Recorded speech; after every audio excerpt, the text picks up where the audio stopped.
No, this is a back. Yeah. Oh, I don't want to do this. Okay, I'm gonna be a backbencher. Backbenchers.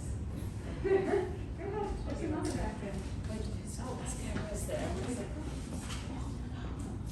Well, Okay. it is really a pleasure to be here. I, as you may know, am a alum of this wonderful school, and it always gives me a lot of pleasure to come back. I try to do so every year, and I'm really grateful to be invited. So I understand that you all are in Richmond Confidential, is that right? And you have the unique privilege of having the dean teach your course, which is something that I'm pretty envious of. That's fantastic, especially a dean with the background that Gita has. Before I get into it, I really like to understand people just a little bit. You know, that smile on that face makes such a huge difference. So if you wouldn't mind, I'm going to go around the table and just ask who you are, where you're from, and something you're passionate about, I suppose.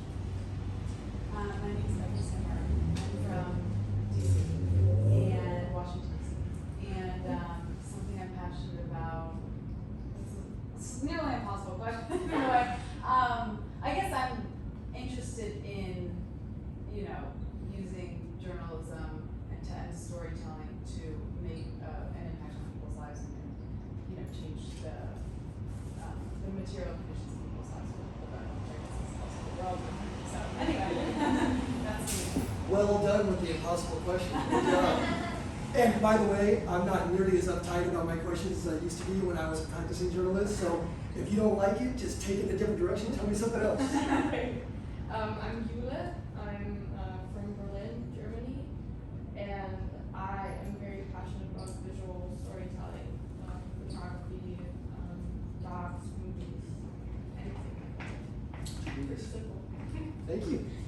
I'm Tarini. I'm from Delhi in India, and I'm passionate about access to healthcare and about popular movements in India. Thank you.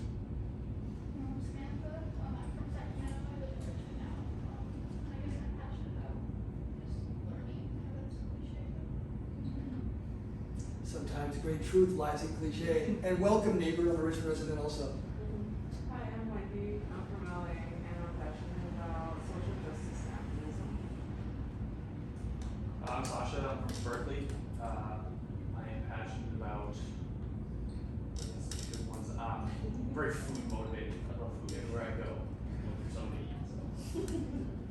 Wonderful. Hello, my name is Rosie Ferraro. I'm from Richmond, and I'm a teacher, so I'm really passionate about teaching and learning the things that I teach them.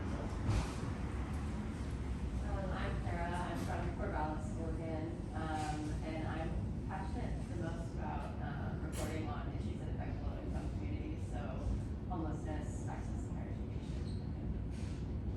I'm Nisha. I'm from Menlo Park, just in the South Bay, and I'm passionate about healing trauma and criminal justice reform. Hi, I'm George, and I'm from Los Angeles, and I'm passionate about equality and discovering identity. You're in the right place. Good to see you, George. We're just doing an introduction. Just name where you're from and what you're passionate about, or something else. My name is Najim. I'm from Afghanistan. That's it. I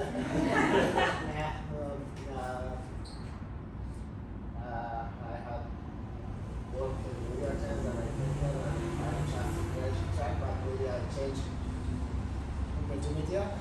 That's yeah. Well, thank you for being here and everyone for sharing this space with me. Do I need an introduction from Gita and Christine? Christine first.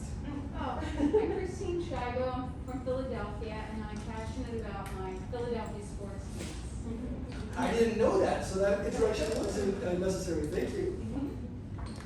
Geeta, I'm from India, and I am passionate about journalism, education, and just making this a transformative experience for all of you. Well, that was a test, and naturally the dean passed with flying colors. Well done. Well, and if you don't mind, I really feel more comfortable kind of on my toes when I talk a little bit. Afterward, we'll have a Q&A session. I'll sit down and we'll be a little more intimate. And I feel the breath coming into my lungs a little bit when I'm standing, if that's okay.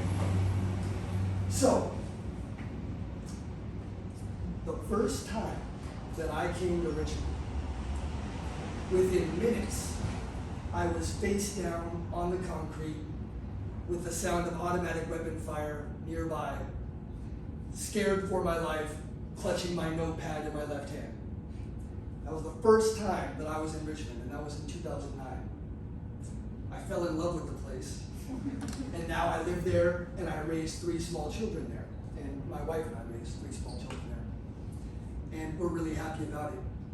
The beauty of that little story is that it, in some ways, was representative, obviously, of that space and time, but it's not so much representative of now. It's a teaching experience about understanding the complexities and the history of Richmond, which in my mind is the most exciting place in the Bay Area to cover.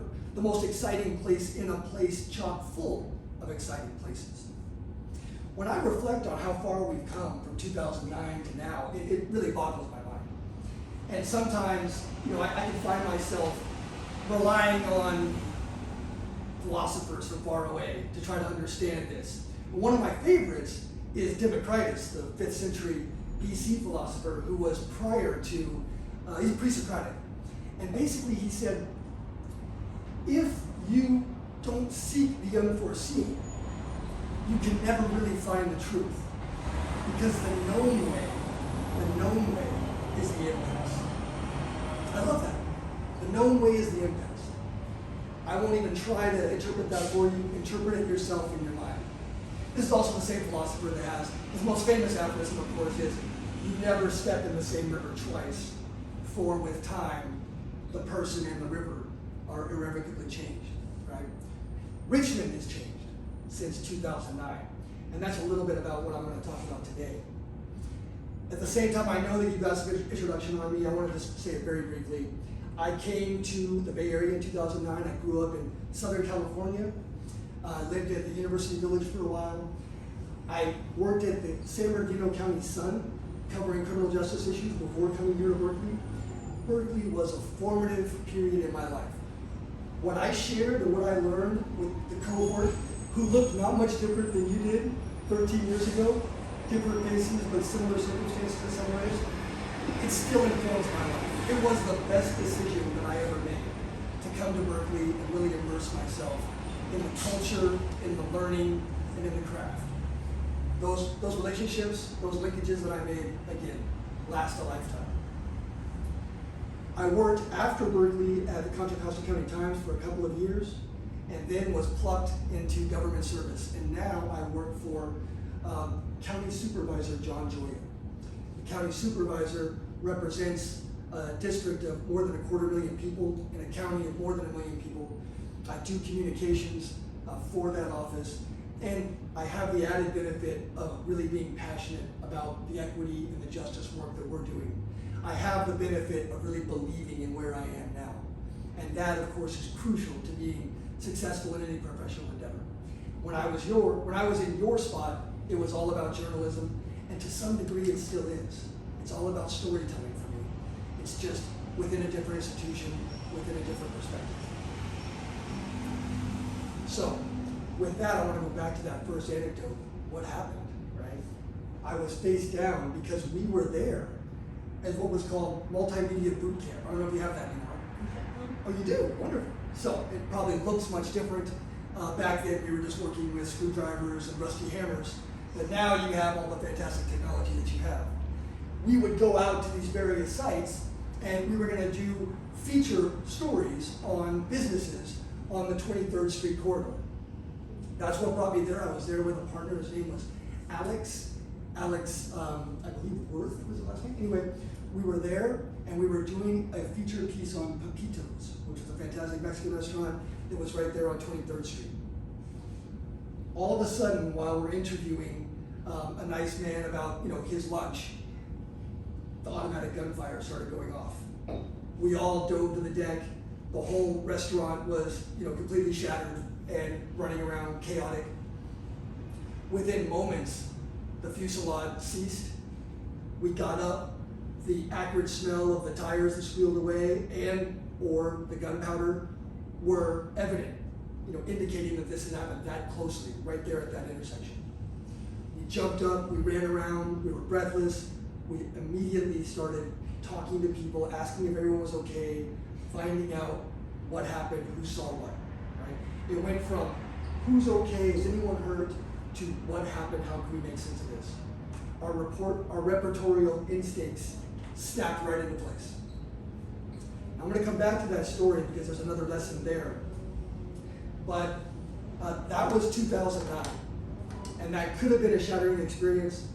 I know that the journalism school probably isn't thrilled about me telling that story, but it has the benefit of being true and also the benefit of, like I said before, highly unrepresentative of where the city is now. In 2009, there was a deadly and terrifying crime wave that was afoot right when we jumped in as our cohort, and that was something that we had to deal with and manage, and we haven't seen anything like that since. So I've been asked to cover a few topics, and I'm going to do that at a high level, and we're going to have time for Q&A. I'm going to hit 3 topics, basically. One, I'm going to do something to disentangle and perhaps make a little bit of sense of the Byzantine nature of our governments in California, our local governments especially. I'm also going to talk a little bit about the historic relationship between the city and its largest employer, the famous or infamous Chevron refinery.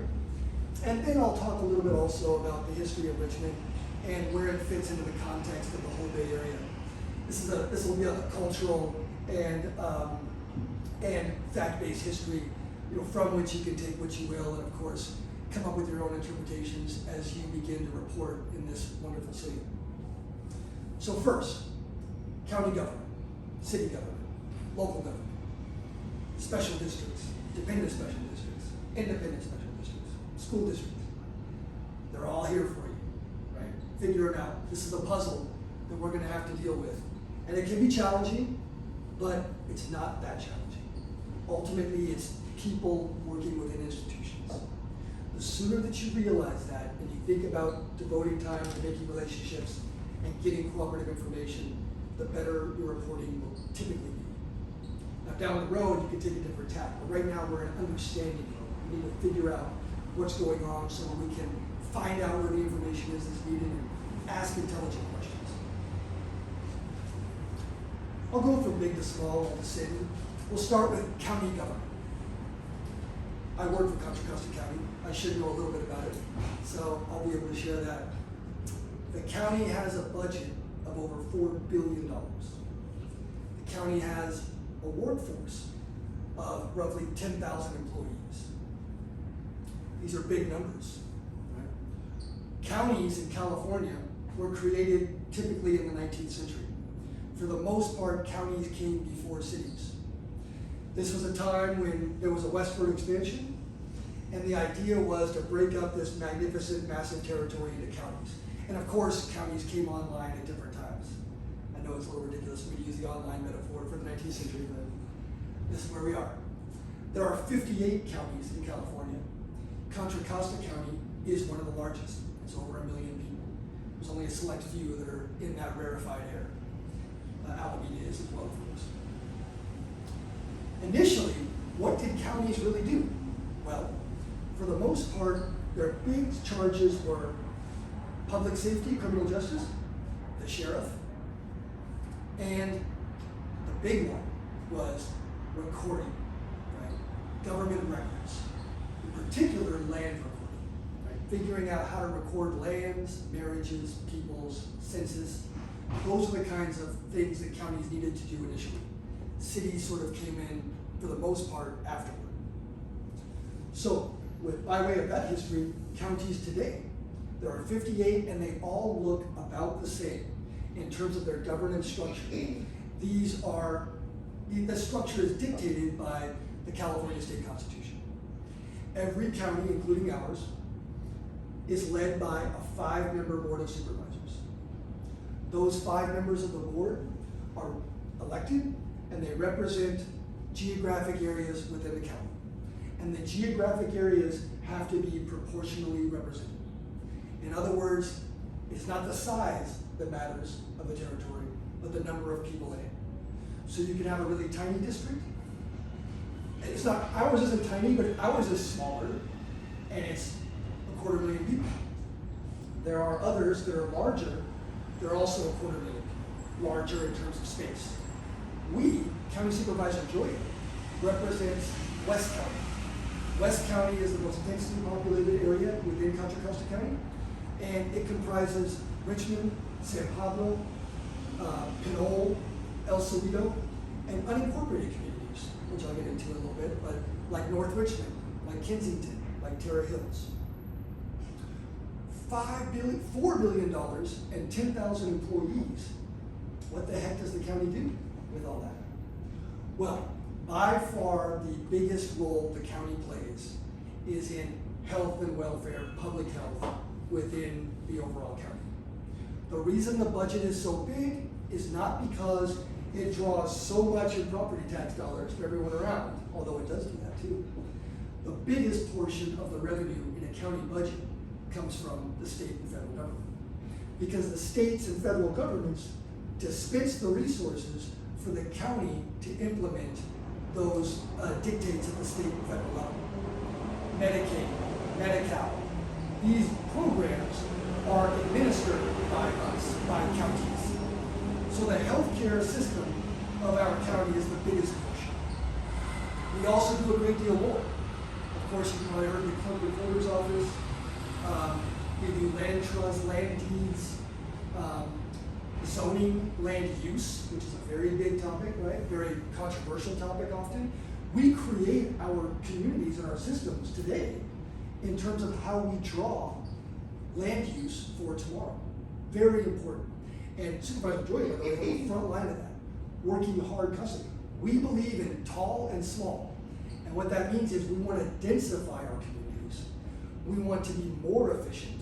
Supervisor Joya is one of the leading voices. As a county supervisor, he represents 250,000 people. And his influence is much more outsized than that because he sits on other regional boards. And he's one of the leading advocates for clean air and sustainable development in the state. It's an important role. County government, there was a book by Mike Davis called City of Courts, and he basically said county government is the ultimate power wielder in California under the radar. Not many people know much about it. Not many people can name their county supervisors, yet the county supervisors wield so much power in terms of resources and what our lives and communities look like moving forward. Think about, one quick aside, think about Los Angeles County. Los Angeles County, let's say it's 12 million people, right? Let's throw a number out. Divided by 5, each one of those supervisors represents more than 2 million people. The budget, the workforce in Los Angeles County, 100,000 people, professionals. Budget, I don't know, but I think that it's like, don't quote me, I think it's like, $40 or $50 billion, right? A county supervisor in Los Angeles, by way of resources and representation, is far more powerful than your average congressperson, right? Certainly. You could even argue in some ways more powerful than your average senator, right? In terms of, obviously there's no foreign component to what it is they do, foreign affairs, but in terms of impact in their communities, resources at their disposal, people whom they represent, don't sleep on the county. It's a big deal. What else do we do? What else do we have? We have sheriff's departments for public safety. We also maintain the district attorney for criminal justice, public safety. We have hospitals. We have jails, not prisons. The state runs prisons. We also have many assets in communities. Supervisor Joya, about 6 years ago, and I was a big part of that, I was very passionate about this. We got money in the budget to create a reentry success center in downtown Richmond. I encourage you to visit it, it's fantastic. The idea was way out there. No one thought that was possible. How can we use money from our criminal justice system to provide resources to get people just getting out of jail and prison on their feet and to reintegrate more successfully in their society? We created that program, we funded it, it's been a huge success since, driving down the recidivism rate, building our community from community members, right? Getting people on their feet. It's been a huge success, we've been really proud of it. It's another way that county government can be used innovatively to impact people's lives. There's no term limits in county government. Supervisor Joy has been in office for 24 years. He was just reelected with over 85% of the vote. We've done our research, and we do believe it's the highest margin of victory in the entire state this year, and also the highest margin of victory in county history. Braggadocio aside, he's done a great job. And it also proves that in this fractious, extremely tumultuous time, public service can work for people. We can restore the faith and the goodwill that's toward government, especially local government, where people have impacts and interactions on a daily basis. So that's the county. Oh, before I go on, I'll also point out interesting quirks in government and systems. And we can go back to this also. The sheriff, probably owed to this archaic history, the sheriff is an elected official, right? Elected by the people to dispense justice. So is the district attorney. The public defender is not.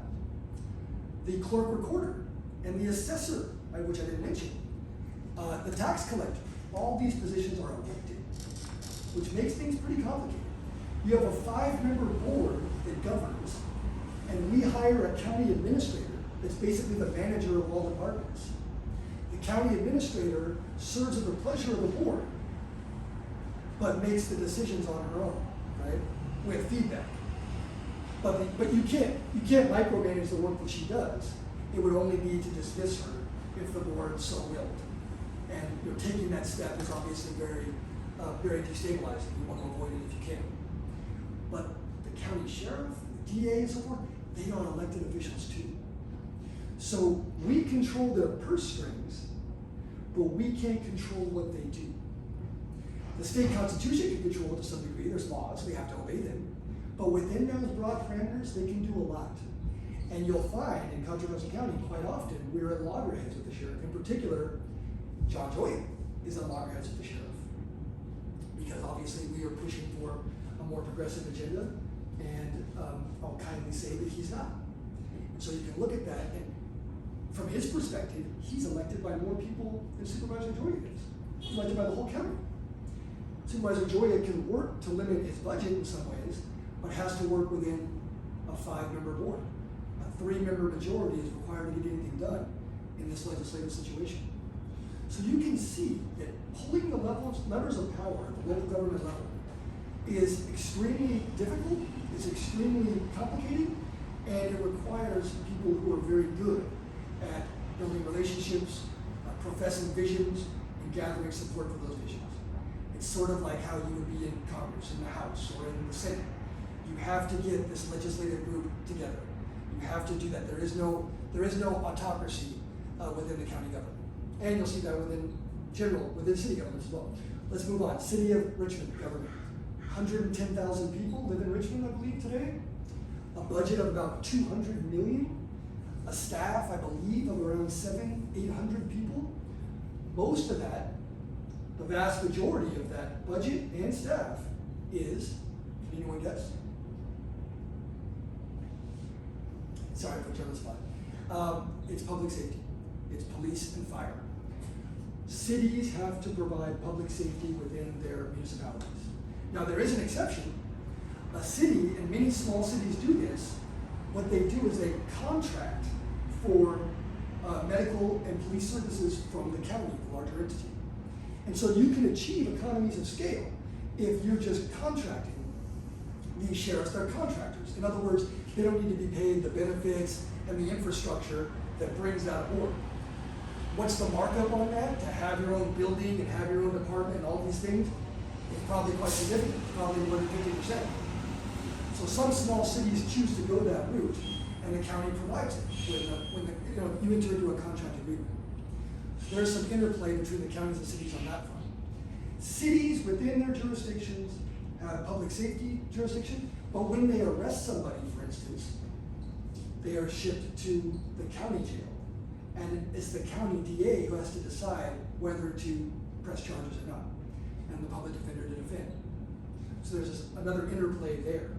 The same with the medical services they provide and the county hospital that we have. again, there's a lot of opportunity for working together. Cities also control things like public works and land use within their jurisdictions. Someone called me just yesterday and said, my neighbor is building across his line and his whole area is unkempt and it's breaking all his laws. And I had to, I made the warm handoff, as we call it, working well with governmental partners, but I had to explain that that was a city role, right? Not, the county doesn't have jurisdiction over codes or who's building what where in their cities. Now, one thing that counties do within cities that's interesting is health and safety. And that isn't, like for instance, when it comes to county or when it comes to restaurant safety, it's the county agents that are going in there to make sure that the food safety is up to par, right? That's not a city function. The city of Richmond, all cities can be different. They can modify their charters as they wish. In this city of Richmond, they happen to have a 7-member council, and they have a city manager, and they have a police chief and a fire chief. And the difference is, the big one, that police chief, for instance, works for that city manager, who works for that city council. So a police chief has a great deal less autonomy than a sheriff in a county. A police chief is a hired hand, is dependent. The council or the city manager can dismiss them at any time. Right? They're another department head rather than the elected official. In our country and in our federalist system, it is it can't be overstated how powerful it is to be elected by the people in your community, and all of the pomp and power that comes with that. You know, as an aside, when I first started in 2009, we had a brief on governments, and one of my classmates, she was from Greece. She said, "Wow!" You know, she was looking at a ballot, and it had all these things to vote on, and it's a state all the way down. And it included, of course, things like initiatives, which we have in California. And she's like, my goodness, there is so much government in America. How do you make sense of it all? You have too much government, right? And in some ways, I don't know about the too much part. I'm not qualified to say whether that works well or not, but it may feel like that, especially if you come from somewhere where the system might be a little more streamlined. It's always important to understand when it comes to the way communities look, or the way that governments look, so often this was never a situation where some really smart people got into a room and created the world as it is, decided what was the most efficient way. Look at any map of how cities are constructed, and you'll realize that right away. These are things that happen incrementally over time with imperfect information. And obviously, a lot of things like biases, racism, classism, baked into those systems. And that's part of what we are all working to improve, enhance, expose, educate about, and so on. But it's really important that this idea of incrementalism and how we got to where we are, I think it's probably applicable almost anywhere, but it's particularly applicable here in the topic that we're discussing. So she was flabbergasted at all this government, and the beauty was all of her American classmates were as well. She wasn't alone. I'm going to go to the next one, school districts, right? Shockingly, cities and counties don't run the schools. They have another government. A school district has a board that governs it. They hire a superintendent. You see there's a pattern there in this model where a board of elected officials hiring an administrator or manager. The school district does that. The vast majority of the school district's funding comes from the state by way of property tax. There's a whole long discussion on Prop 13 that I won't go into. I'm sure that Gita and Christine know all about that as well. Special districts. Dependent and independent special districts. What? What's that, right? Well, as you may or may not know, there's a government that runs our East Bay Regional Parks. It's called the East Bay Regional Parks District. There's a board of elected officials. They get funding from assessments, property taxes, the state. They have it's a director, is what they call executive director, is what their administrator is. That would be an example of an independent district. Same with BART, right? That's a big one. BART has a tremendous amount of funding, tremendous amount of power, elected board, a director, and they run that transportation system. They get funding from the state, they get funding from the feds, they get funding from rider fees, and so forth, right? All of these have pie charts that have a great deal of funding, oftentimes in very small slivers. Diversity of funding. It's never as simple as it all comes from this. The simplest might be the county. It might be the county at nearly half coming from the state and federal government to provide public health and welfare care. Dependent special districts. We have a bunch of those in the county, right? What do those look like? Well, for instance, in a district where I used to work called North Richmond, unincorporated community, there was a big median down the main corridor. And that big median and all the street around it needed some special attention. And people around there created a dependent special district. Oh, by the way, the housing authority is one as well. They're dependent because the county's board of supervisors is their governing board. But on that special district one, what they do is they levy a fee on nearby property owners. They've created bylaws, they've created a governing document, and those funds maintain that median. And that goes on all over the place. There's plenty of them in Berkeley as well, where you create it's a way of dicing up the responsibility. There are some who think this is not a good approach, by the way, right? It has a smack of privatization to some degree. But they create districts where these resources are and whose charge is very limited in scope. Maintain this, do this. Sometimes there's special districts for additional policing services. That happens as well. It happens anytime a group of people get together and they decide they want to create this new governing body and they want to levy fees or taxes on themselves to do it. That's a flavor of the complexity of government. I'm obviously not going to talk about the assembly in the state or the state senate or the governor's office or any of that. But it's amazing the amount of, in one way, the amount of resources we have available to us to learn these things is tremendous. On the other way, it has it obviously has that effect of the proverbial drinking from a fire hose, right? It's hard to get it all in sometimes at first, but you work with it. It's complicated, but we need to know it in order to accurately and intuitively and intelligently report on our communities, whatever those communities are. I'm going to go now into a little bit about the city and its most illustrious, largest employer. Chevron, right, is in the city of Richmond. It looms over everything in Richmond. As an aside, when I taught this course in 2014, as you already probably know about, Chevron went on a rampage to wrest control of local government back from the progressive forces and create a new vision for their future in the city. Take over, right? They did it with blatant power spending, blatant power moves. And the young charge of Richmond Confidential took that on admirably, and as you know, it caught the attention of Bill Moyers and Rachel Maddow and the LA Times columnist called Richmond Confidential at UC Berkeley the most important journalism that was going on anywhere. And I love that. I always kind of hold up that beacon because it shows you the power of what you can do here at UC Berkeley, at this journalism school. And with the incredible grant from, I believe, from the state, right? The sky's the limit. Who knows where this goes? But this school is an important asset in the community. What you do here matters greatly. Chevron in the city, 1902, as the story goes. John D. Rockefeller, you may have heard of him, industrial titan of the 19th century, created a company called Standard Oil. Integrated process, controlled railroads, controlled all the different components of the refining process, and had a monopoly, the strength and size of which we probably have never seen since. Although maybe you could argue that Facebook and especially Facebook might be approaching that in terms of their projection of soft power. But that's another story.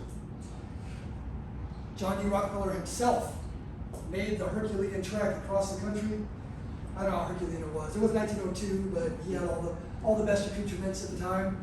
And he staked out his claim on that beautiful bluff looking over the bay. It's really incredible how beautiful our Bay Area is, its natural beauty. And it's also incredible how some of the most notorious institutions that we have occupy some of the best spots. I'm referring not only to Chevron at this incredible spot, but also, you may know where San Quentin is. Whew. It sure would have been a nice beach, right? But as it may, they got there first, and they planted that flag, which was, you know, a very 19th century thing to do. He created it in part because there was railroad systems, railroad infrastructure, and other refining infrastructure already available in Richmond. And it had the natural endowment of being a deep water port in a beautiful spot. Right? It had all these natural advantages, and they chose wisely in terms, I imagine, of advancing their business. Soon after, Standard Oil was broken up. It was a Sherman Antitrust Act, I believe 1905, and they created, it was called the Minis or something along those lines. And one of them became Chevron, and that's where we are today. Today, this refinery is still the largest employer in the city, and it is by far the biggest single taxpayer. It pays utility users tax, it pays property tax, and it pays an assortment of other fees as well. And it also pays taxes to other governments. I didn't even get into associated governments, which would be like, there are regional government bodies that come together, they create JPAs, Joint Powers Authority Agreements, and they come together and they do things like, you probably heard of the Bay Area Air Quality Management District. This comprises various governments, leaders from their elected officials of various government, Supervisor Joey sits on it as well, and they regulate air quality. There's one in Southern California that does a tremendous job as well.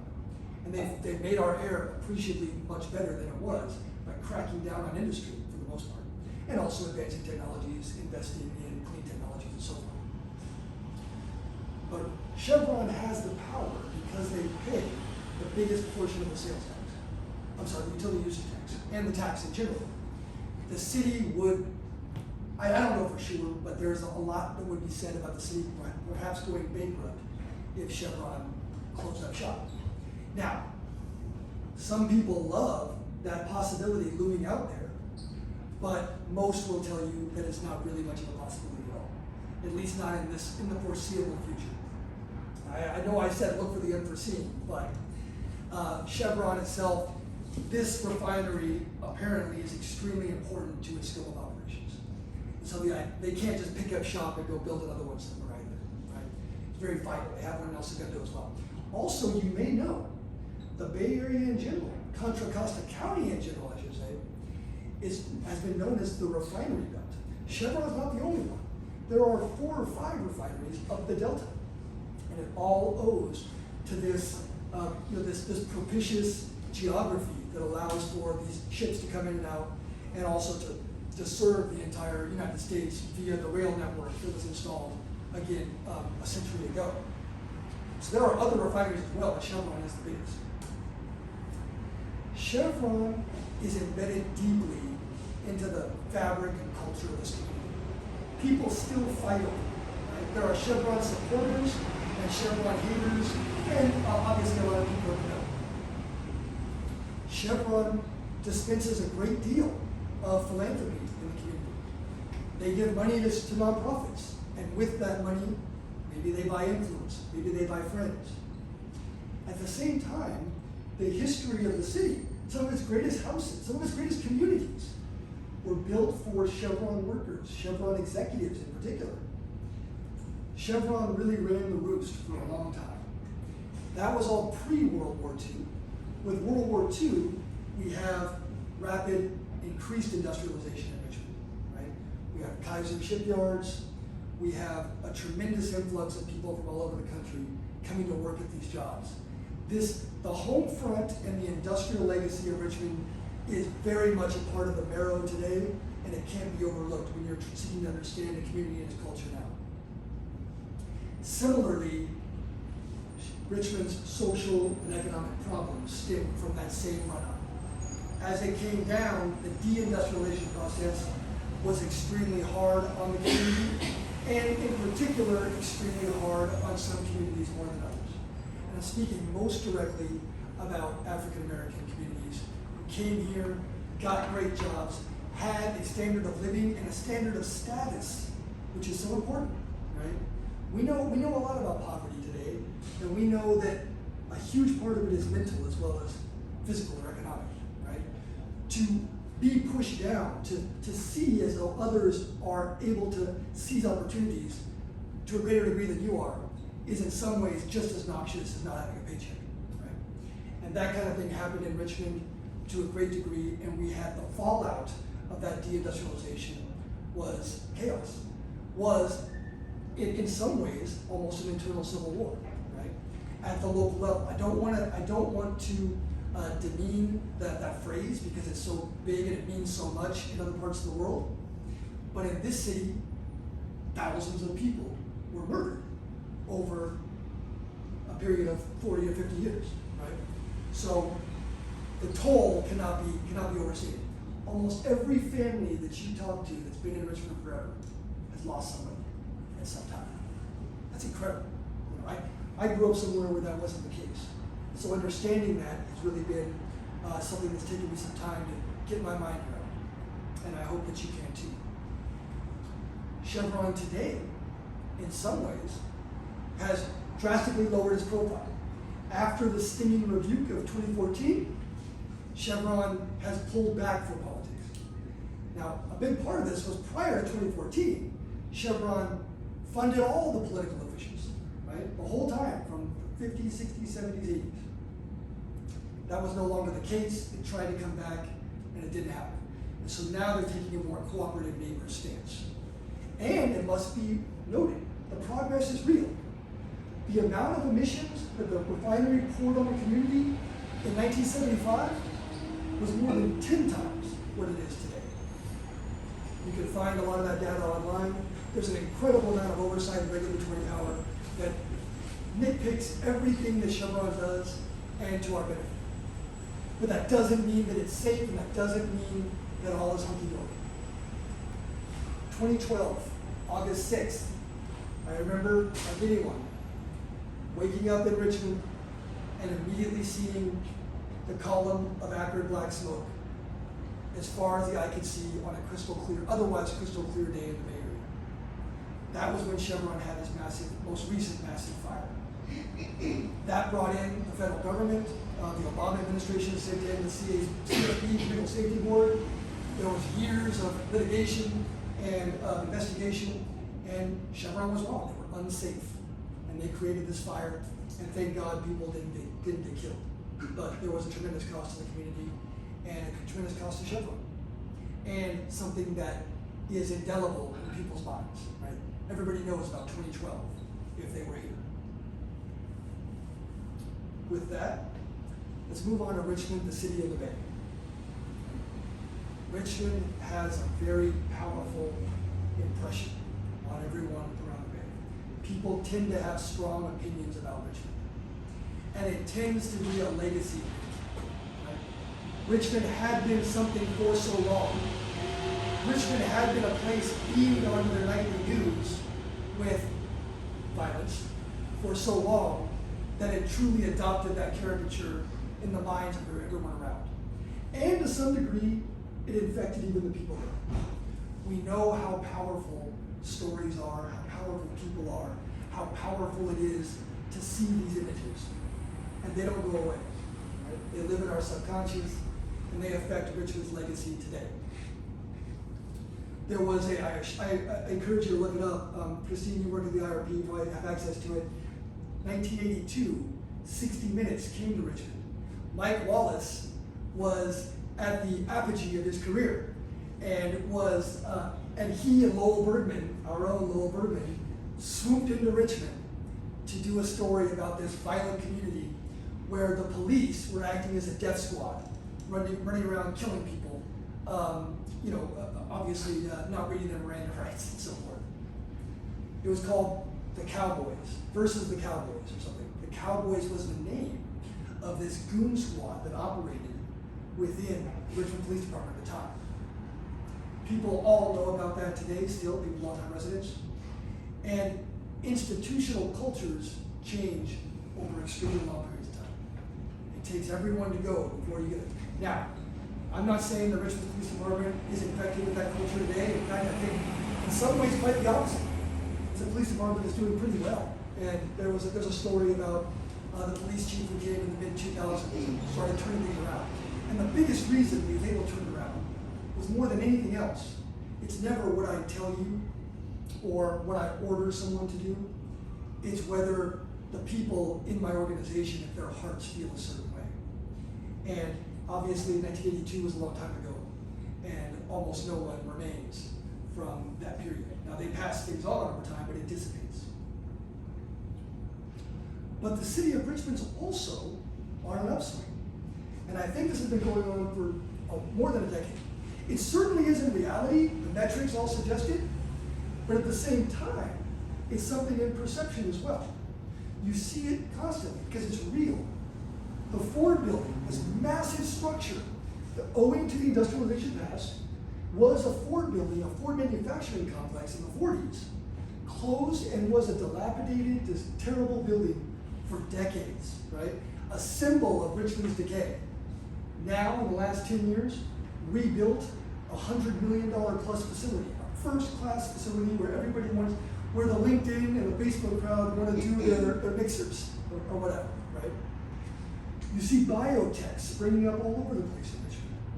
The connectivity of BART is crucial, right? San Francisco is in Richmond to a greater degree than I've ever seen it before, right? There are people, there's an influx of social and real capital in Richmond that is much different than what it's ever had before. That insularity is in some ways gone. Now, as communities rapidly change, that creates upheaval and it creates disillusionment as well. There's cost to all of this. You're probably all familiar with the word gentrification, which is bandied about and has taken on its own definition in popular colloquialisms. But that is part of Richmond's story now as well. At the same time, Richmond is blessed with these incredible natural jewels. The longest shoreline in the Bay Area, great parks, great shoreline parks, bridges, infrastructure, a BART station, all of these things, a downtown that's breathing in new life, a diversity of housing. There's some in the marina, there's some in Point Richmond, there's some in the hills, there's some in the flatlands, there's some in the north and east, all of it. It's a community of neighborhoods. Richmond's political system recently changed. Fantastic, maybe not, but change is interesting.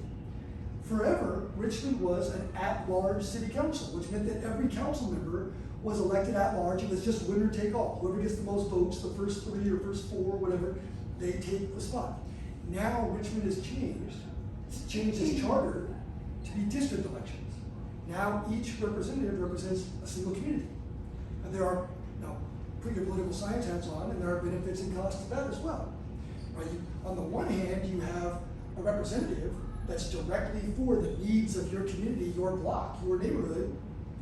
On the other hand, having those variegated needs could make it more difficult for council members with all different stakeholders to please being able to work together.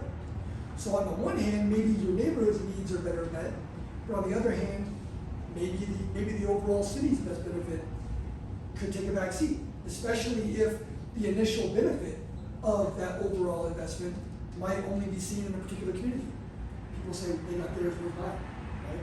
That's a big part of politics. And people who are able to do politics well are able to bring people together, despite those circumstances. But that particular structural shift is very profound, and it means a great deal for how Richmond is governed and what its future is going to look like. Richmond is, in my mind, the place to be in so many ways. This is one of the most culturally and ethnically diverse communities in the world. Right? Certainly, I should say that, in the United States. I do know that. It's probably, what I said before is probably true also. But it's really amazing. I won't break down the demographics, but look them up. It's fantastic. You have an engaged citizenry. You have incredible diversity. You have sophistication. You have, of course, like I mentioned before, new industries moving in. You have neighborhood councils that are active, that are funneling their energies into the city council as well. You have a much safer community, right? It's a place that was, when I first came here, notwithstanding the earlier story, there was a park called Lebanon Park downtown. And some of my colleagues didn't want to go there. And, at first I kind of brushed that aside and long ago. I'd been working in San Bernardino as a professional journalist before this. I was familiar with it because the park was a dangerous place. I would understand that. If my family member didn't want to go there, I would get it. there was open drug dealing occurring everywhere, right? This is right by the Kaiser Hospital. Today, that park is a great place. I take my own son and daughter there. It's wonderful, right? That's a real change in people's lives. A community, an area that was known for bloodshed, has been changed to a place where people are free to gather and create lasting relationships. And that's crucial, right? As some of us know, if there's chaos in your community, to whatever degree that is, real, perceived, what kind of advancement, what kind of politics can take place if you feel as though you're in a war zone? And that was how people felt before. And I suspect, my theory is, that a part of why Richmond is in a better place now is people are able to work together because they're able to breathe again to some degree. And that kind of feeling of safety and health and a reduced level of trauma can't be overstated. So with that, I want to finish up on the anecdote that I said earlier, and that is, I was down there on the ground, the bullets were flying, and we got up, and what I had learned later, 3 years later, in fact, I was sitting in a courtroom, and there was a trial going on for a young man named Joseph Blacknell, you can find him, and his nickname was Fat. And he was alleged to have been the leader of a gang of schoolboys, basically, right? Who, and what I mean by that is teenagers, who were heavily armed with automatic weapons and laser sighting. And they were called the Beam Team. And they were, prosecutors alleged, they were responsible, again, the leader, they were responsible for dozens of murders in 2009. 2009 was a year when the homicide spiked to over 45, which was a level it had not seen since the early 90s, and thankfully we've not approached since. And during testimony, there was even an allusion to that day in September 2009 of a shooting that occurred, intending the victim to be a rival, but missing him, thankfully, and thankfully missing yours truly as well. I put those together. That's what that was.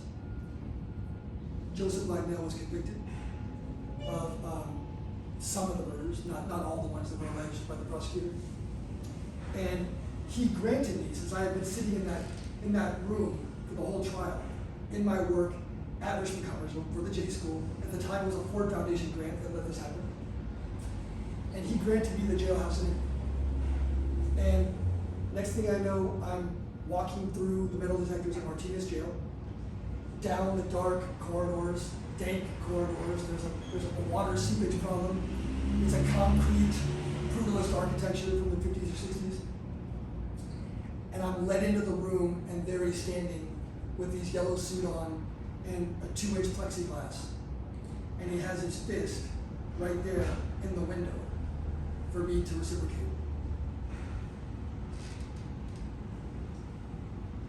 I looked at him for a while, and I did. I reciprocated. And then we sat down and we talked. And that went on for 40 minutes or so, and I wrote a story about it. There were no great revelations. He didn't admit to anything naturally. He was concerned about his appeal, and he wanted my story to be one that was focused on his family and the injustice of his incarceration and so forth. I played it as even-handedly as I could, but I wanted the interview. And I thought to myself, it's amazing how we can never foresee where it is that we're going. I could have never foreseen that day when I was face down on the concrete that I would be there talking to the person who may have been behind the trigger that day. And he wasn't terrifying, he was just a young man. But what he did, what he was alleged to have done, or what he's convicted of doing, was of course incredibly tragic and terrifying. That's a long way of saying, please go at this with a full heart and an open mind. What you do in Richmond today is going to make a difference. Act like what you do makes a difference, because it does. It'll make a tremendous difference on your own life, and maybe if you do some good work, even on the lives of many of the people that you touch. So you're in a great place. I hope that you're grateful for this opportunity at UC Berkeley. I know I was, and I'm more so with every year I have to reflect on it. And I'm really, really excited to see what it is that you accomplish. That's all.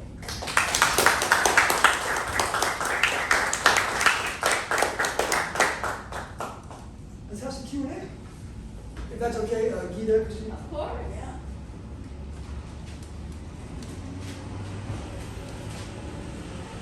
What are some of the projects you're working on right now? Projects I'm working on?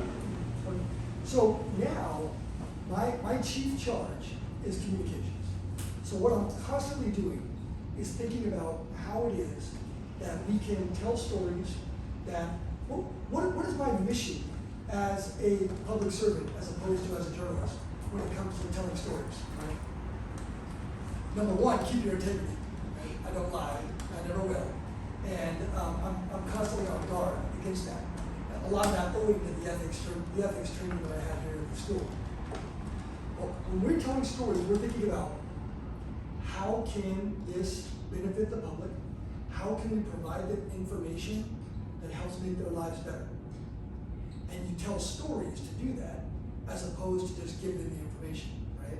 That's how we resonate with people. That's how we remember. That's how humans communicate.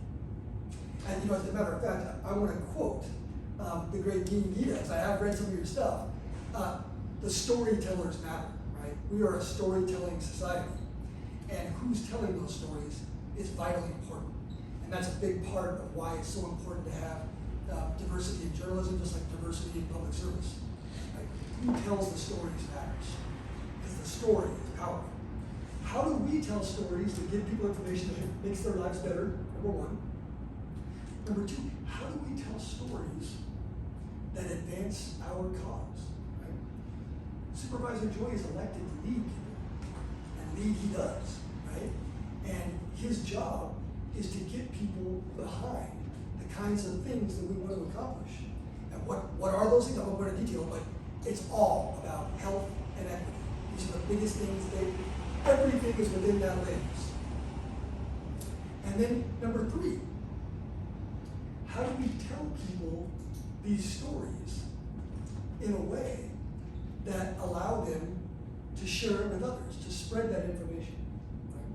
So I'm constantly thinking about communicating and storytelling in a way that advances our agenda of health and equity and also gives people information that they need to be successful in life.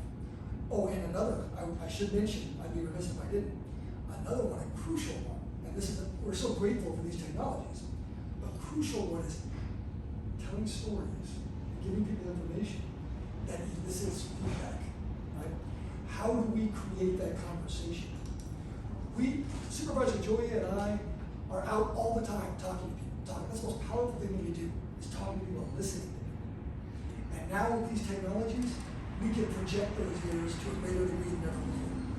So how do we elicit feedback that help guide, inform, and enhance our governing agenda? Crucial. So with that, I also serve as, I'm sort of the overseer, administrator of the community of Kensington and Terra Hills, and also in the cities of Panola and Oswego. So I don't do a lot of direct work with Richmond right now, but I am, cognizant of what's going on. I follow politics there closely. I didn't even get into unincorporated communities. That's a whole other topic, but we can talk about that more. You can look it up. But bottom line is, the county plays the role of the city in areas where people live that isn't the city.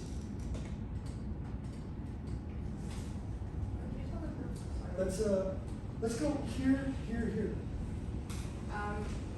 Richmond is very diverse. What is it about Richmond, about this area, that attracts people from different cultures, countries, in your opinion? Well, that's a great question. And in my opinion, which is not a very educated one on this, my opinion is that it's a variety of factors. And one would be history, legacy, right? People have established roots here, and more people come to follow them, right? So that's a huge part of it, right? If there was no, for instance, if there was no Laotian community in Richmond before, it wouldn't facilitate a greater influx of Laotian people today, but it does. And people within a certain culture know that people and their families are already there. And they have institutions, places of worship, places of business, restaurants, so on. So that existing legacy is a big part of it. Another big part of it is economic, just materialist, right? Which is just the price. You want to live in the Bay Area, you want to work here, and Richmond is one of the more affordable places to go now. And that chasm is growing wider in some ways. And the beauty is this linkage with public transit that we're really excited about, we want there to be more of, and that helps as well. That's San Francisco coming to Richmond, right? I only use that as an archetype, but there are many others. And then the last one would be, I think that, to some degree, being on the coast, being on the bay is a big part of it. Certainly there's always been a Pacific Rim connection, that's great. And then also, I think it is a welcoming place.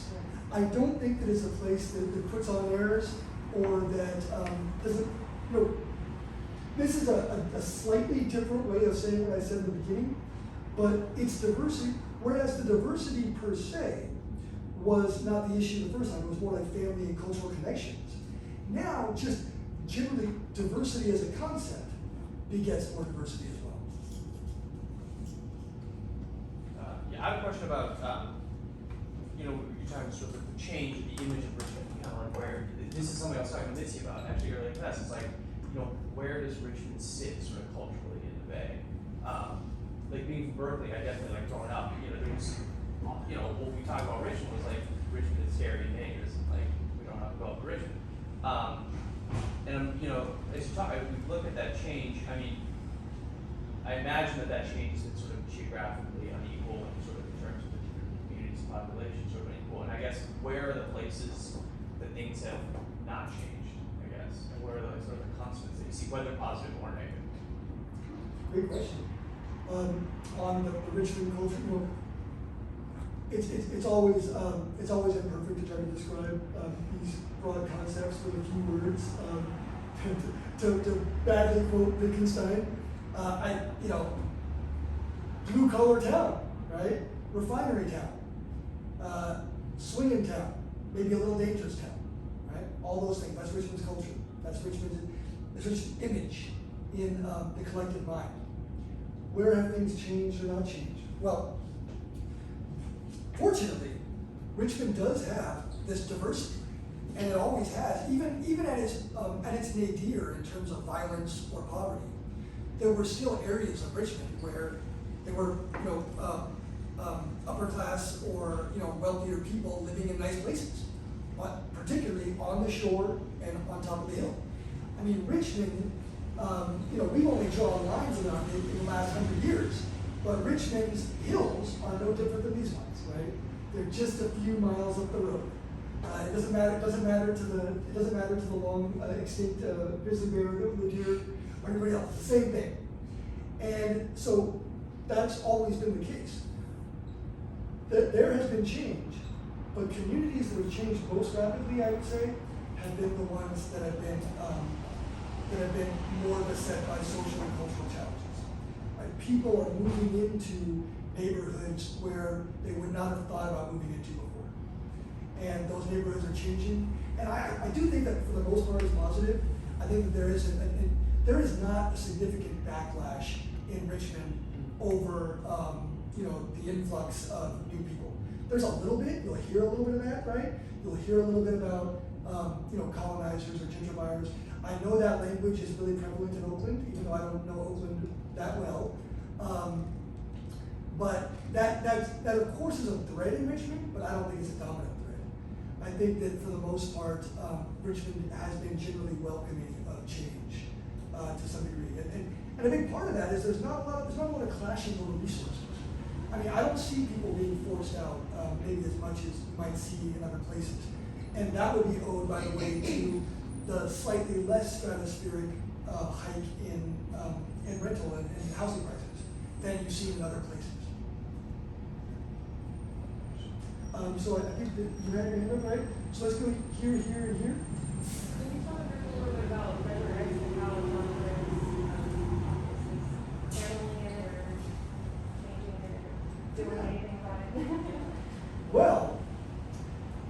I'm not the first staff on Measure X, to be honest, so I don't have quite as detailed knowledge as I would like, but counties can create taxing and revenue measures, right? And those who either love Supervisor Joya or loathe him would say that Supervisor Joya never found a funding mechanism or a government program that he didn't like, right? Because what he loves to do is he loves to get resources and to use them to advance his cause toward equity and toward, he's a redistributor at heart, big time, right? He's always thinking about how can I levy taxes, fees, etc. on people who can't afford it so that I can provide benefits to people who can't afford it, right? And whether you love that or don't like that, I happen to love it. He does it and he's really, really good at it. Measure X is, it's a tax, right? And we want to use it. He's created an advisory body. And the advisory body, and he was very big on this kind of government that has more inputs, grassroots. So you create the advisory body. The advisory body is supported by staff and by information. And that advisory body builds consensus toward a vision for what Measure X does. Now, ultimately, implementing that vision, deciding on that vision, is going to be the prerogative of the Board of Supervisors. Not just John Joya, he's going to have to get 2 others to vote with him on it. But he wants this to happen this way. And you might imagine, in fact, let me ask you, you might imagine why he might think that this is a good approach to get ultimate victory in terms of spending Measure X the way he'd like to. What do you think the advisory body accomplishes? Well, I mean, from what I know, like a lot of programs can be implemented in the community. At least that's the way the Richmond Community Foundation meets. But you mean in terms of just the advisory board voting on it? Or? Well, I'm sorry, I sort of put you on the spot. It's really, really big. I could take it from here unless you want to. I'm not sure I understand your question. Yeah, I posed it really for this. Thanks for indulging me. What he wants was what he always wants, which is to gather consensus from stakeholders and constituents so that he has support when he pushes toward his agenda. And when you said Richmond Community Foundation said this is money for communities to advance equity and help, and to give to the underprivileged in our county more resources and gather it from the overprivileged, that's exactly what he wants to do. And the advisory body is a way to gather intel, to develop the architecture of a program to be successful, and to be able to say, this is the will of the community. This is the kind of consensus that they, join us. This is how we govern by consensus and by group. And I think that it's a big part of why John Joya gets 85% of the vote in the last vote. And I think that he's really a master of how to handle popular government in a representative democracy. Go ahead. So as somebody who's not from Richmond, has lived in Richmond, and is not from California either, what would you recommend, like, as a journalist, to, like, kind of get integrated into the community? And, like, how did you do it in person? Great question. And I actually was going to talk about what I think are the best stories out there, but I disregarded that because I already thought it was long. So, get out there, right? And I would say take transit. The way I like to bike. I use my bicycle a lot when I was here also. And the beauty is you have these great transit linkages. The best one is BART. You can take BART, it drops you off right in downtown, and you can get anywhere from there. There's also the stop right before the downtown Richmond BART station is El Cerro del Norte, which is right next to our office, by the way. You can visit us anytime. But also it's the border of Richmond. And so you can get in there from there. So that might be closer to some of your destination. So nothing replaces that. Now, granted, do your Google Earth, do your FaceTimes, use all that technology to get out there more, but allow it to augment, not replace being out there. So go out there and get a look. Go to the diversity of communities. Go to the shoreline. go to the hills, go to the Iron Triangle, go to the North and East, ride BART, ride the bus, go to 23rd Street, which is a wonderful. Remember, I was shot out there, not shot at directly, but I was a witless bystander, but that never happens, I promise. That was really, that Different time. a different time, and even at that time, that was really, really like different. Like, the corridor is about, like, it's a Latino business corridor, and they have great food, great businesses, small businesses. It's a really wonderful place culturally, and it's not a place that's prone to violence at all, even then it wasn't. So, and then of course, look at, I'd say, really dive into the known ways of impasse, but still, like so many algorithms, that doesn't lock, stock you on everything. Look at the old Richmond television work, because some of the best journalism that's ever occurred in Richmond has come from this school and this program.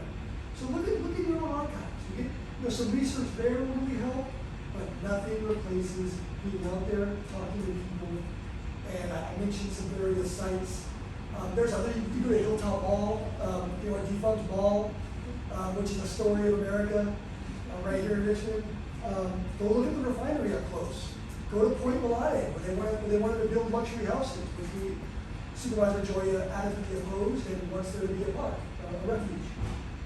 So, go to Richmond, go there often, lay shoe leather, walk, bike, ride, whatever. Before we do that, I think that you were with yes. You mentioned that Chevron is now keeping a lower profile in terms of politics in the city.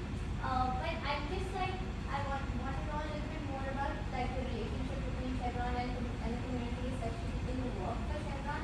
Because one day when we gone out to Richmond, we talked to people about a very harmless thing, which is about how to improve whatever the schools in the city.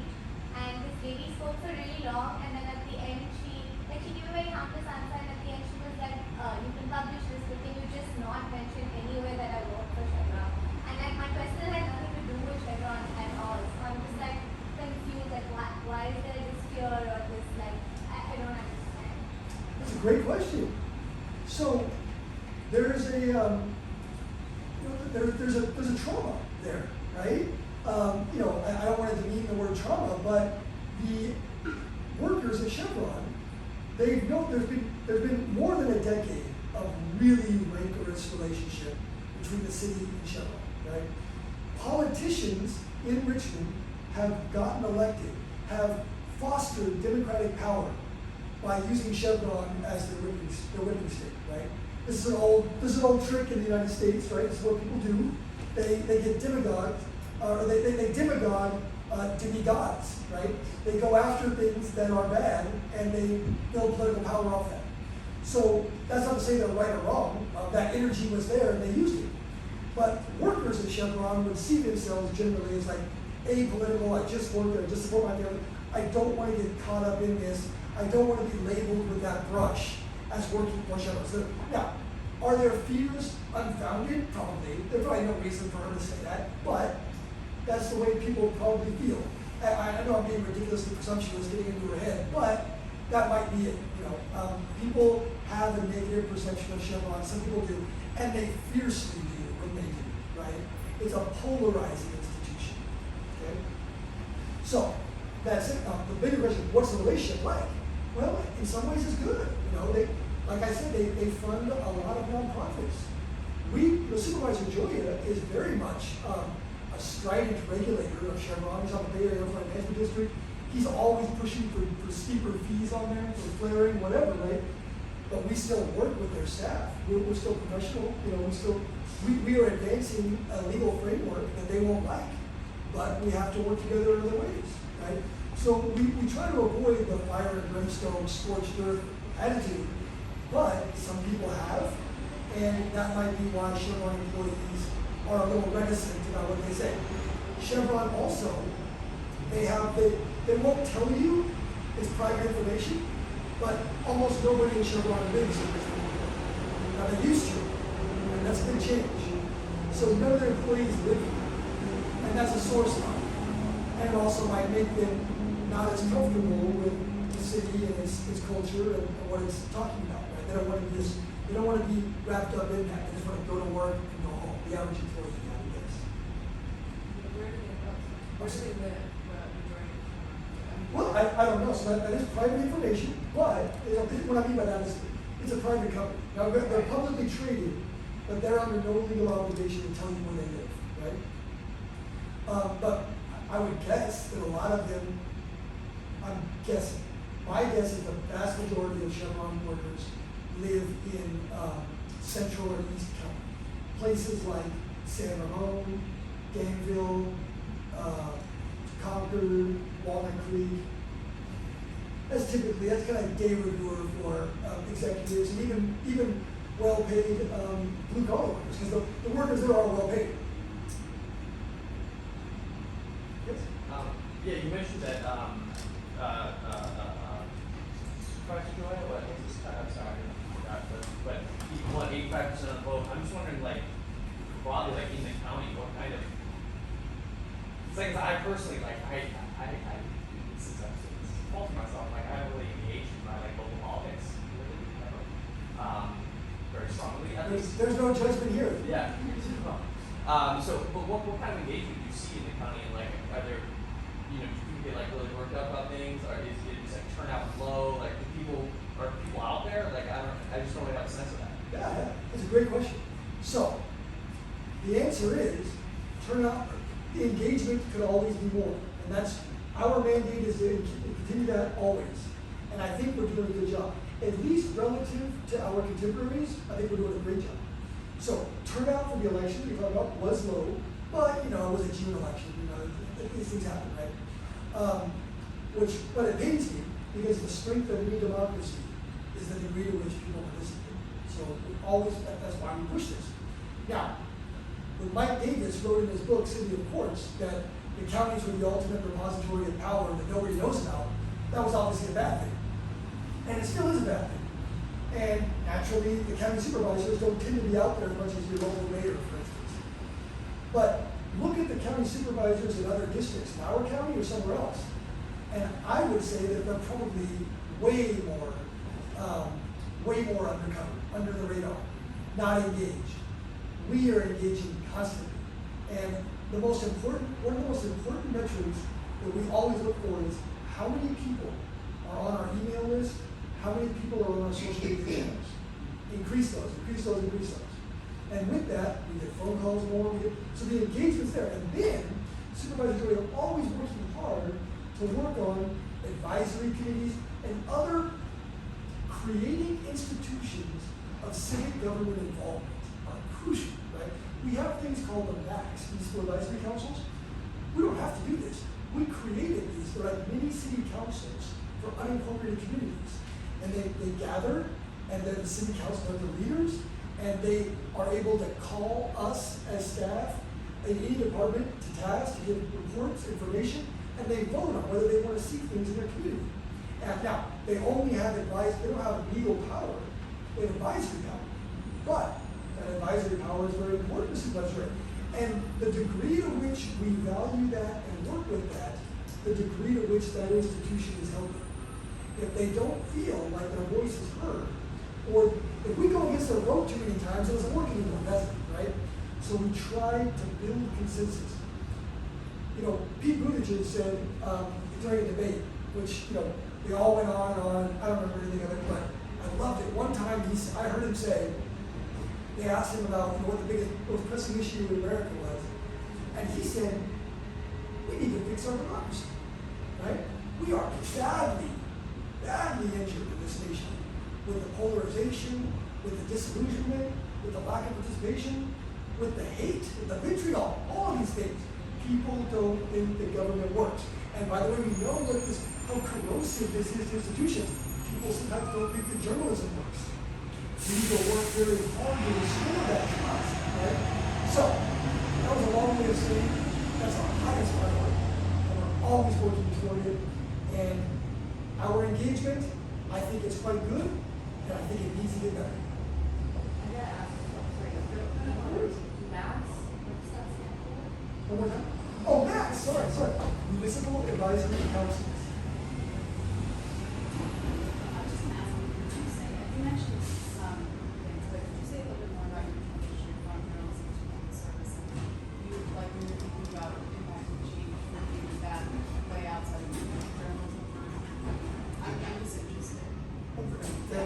Thank you for asking. Yeah, you know, I sometimes am loath to talk about myself too much, so, but I'm glad you asked. I will. That's important because you know, your experience will be what it is. I love journalism, right? I got started on my school paper when I was just a cub, and out of college, I studied in college as an undergrad and government also. And my first job was with the San Bernardino County Sun, and I loved it. I started in 2006, and I mean, it was just exciting to the max, right? And you know, I had the energy for it. I was a storyteller, and I was a seeker, and I really, man. And then when my name was on the front page, like it was a thrill. Like you know, maybe this sounds quaint in the digital age, but it, you know, it'd be like seeing your name on the New York Times retweeting or something, right? And then I decided I wanted to. I was loving it there, but I really wanted to go to Berkeley. I really loved it. Right? I followed you guys. Well, this is before social media, but I looked at your websites. You know, I want to go to Berkeley, and so I did. I came here for the journalism school, and that was great. I was here from 2009 to 11. I was part of the founding group of Richmond Confidential, which was super exciting. And it's just, it pleases me to no end to see you guys doing what you're doing. And then, after, in 2011, I was asked to stay aboard because we had a Ford Foundation grant, and they asked me to stay aboard to be like the assistant to Hida, right? Or like to kind of be well, no, I wasn't the editor like Christine is, but anyway, I supported the class and did my own reporting, right? So did that for 2 years. Then I got a job at the Contra Costa Times and worked there covering Richmond and refineries from 2012 to 15. And it was great. It was exciting. In my mind, I did have an idea that, you know, I might want to be in public service or politics someday. I thought that a little bit, but I made no action toward it. And I was covering, obviously, all the local politicians. And Supervisor Jordan called me one day and said, you know, how do you do it? How do you like it there?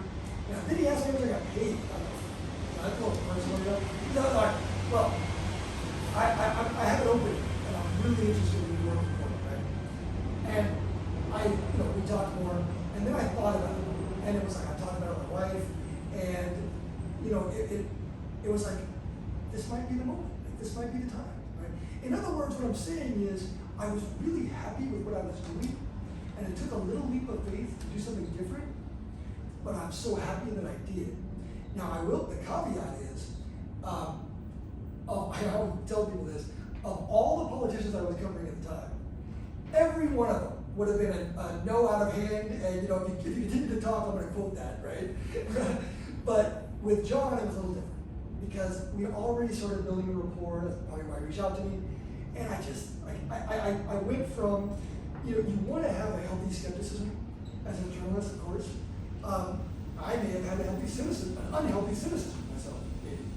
But he sort of brought me around, like, wow, this guy is really sincere, you know. I mean, of course I believed in his policies, but it was, are they really, I mean, this is a 24/7 public servant. People ask me, you know, do I want that job? No, I don't want that job. He works it's amazing what he does, right, to accomplish what he has. But he lives it. This is his life. And, you know, I'm not prepared to be that investment, I suppose, but that was like how I backed into public service, and I'm so happy that it's happened. And one last thing, I think digital communications technology has allowed me to really, especially love what I do there. If I didn't have an outlet for storytelling, I don't know that I could be happy. Now, as a journalist, you could scoff. I know I would have. If a government official was sitting in front of me telling me about how to tell stories that benefit the public, I'd be like, yeah, you know, sure. I'll tell stories that benefit the public, right? But I really believe that it does now. I'm a convert, and I also, whatever it is you do, right, believe in it. If you don't, there's no future there. Is there, I know there are probably a lot, but is there a particular city or community outside of Richmond, but within Contra Costa County that you think deserves more media attention? Or like people aren't covering as much as they should? Well, the easy answer is yes, all. In my mind, the big one would be North Richmond. I covered it a ton. It's just really a fascinating place. It's sort of a pinnacle of everything that I talked about earlier with the post-industrialization and now the rebirth today. it's sort of like, it's like a perfect, it's a perfect distillation of everything that is going on in Richmond in a very small place. So I think North Richmond's really fascinating myself. It's an unincorporated community. Other cities in the area, certainly, Pinole, you're never going to see anything about the community other than if someone else does it. El Cerrito. I mean, we are working through the decline of the old model of print publications that were able to advertise and generate revenues doing regional and local journalism. So we're finding our way forward, and the journalism school, of course, is a leader in that. But I don't know exactly how to get there from here in the short term. Sorry, I just have another question about like county politics and stuff. I mean, you mentioned like the sheriff and Supervisor Joy, don't belong and sort of butt heads. The sheriff is elected by the whole county, whereas Supervisor Joy is not. I mean, I guess my question is where do you? I sort of have on my ideas, but where do you see a geographic divide and sort of like what people, because I know Over the Hill has a specific vibe, and one that creates a lot of like very shiny Dodge Chargers and stuff. So I mean, so I'm wondering like where you see that geographic divide, and how would you define it? Great question, and it's a pretty easy one too. The sheriff is really unpopular in our community, and he's really popular in not our community, right? In West County, where we have a lot more social and economic challenges, we have a great deal more diversity. We have a much more fervent democratic participation, a much higher level of distrust for incarceration systems and the justice system in general. In that, and then on top of all that, on top of all that kindling, the sheriff, if you read about it a little bit, is a very aggressive person and a very, he's someone who courts that kind of disagreement, and he doesn't even come here anymore. He basically given up on us, and he doesn't need to, sadly, because he gets all the votes that he needs in other parts of the community. So all of his rhetoric, all of his policies, it's really sad because they are not intended to please anyone here. They're intended to please his base, which is somewhere else. So we're not thrilled about this circumstance, but we're doing what we can to work with it. And Supervisor Joy is not a disagreeable person. He's someone who works with everyone and he works with the sheriff. But we just have fundamental disagreements on a lot of issues, and there's a lot of times when, Supervisor Joy is really good at getting votes to advance his equity agenda. But on the sheriff stuff, that's where you see some clear examples of Supervisor Joy is one of 5 votes. Just the other day, we wanted to create a commission of civilian oversight of all public safety operations by the sheriff. The sheriff naturally opposed this. There was a great deal of discussion, and ultimately all other 4 board members who represent, by the way, none of them represent our West County. They have different constituencies. So we're a little hamstrung in Contra Costa in the sense that our community looks different than all the other ones, right? And so, just to varying degrees. And so that's why it's even more incredible that Supervisor Joy is able to fashion a legislative coalition to advance things here almost all the time. But on the sheriff stuff, oftentimes we're unsuccessful, and Supervisor Joy has to fall on the sword and be the lone symbolic vote against it, which he was. So I think we are out of time, folks. But thank you so much for coming here and talking to all of us today. And I hope you can continue to be a resource to all of us on what's happening in the county and the city and other places. But just on behalf of everyone, this was so valuable. Thank you.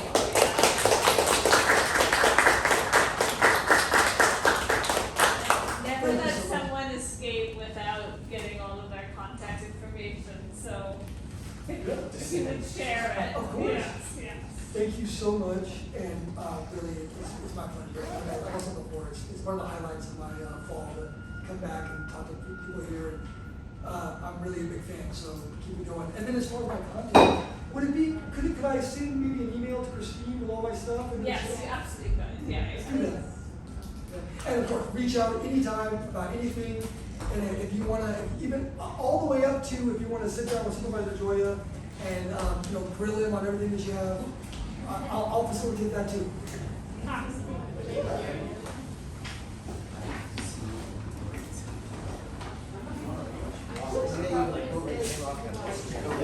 No worries, let me just stop on this. I'm just wondering.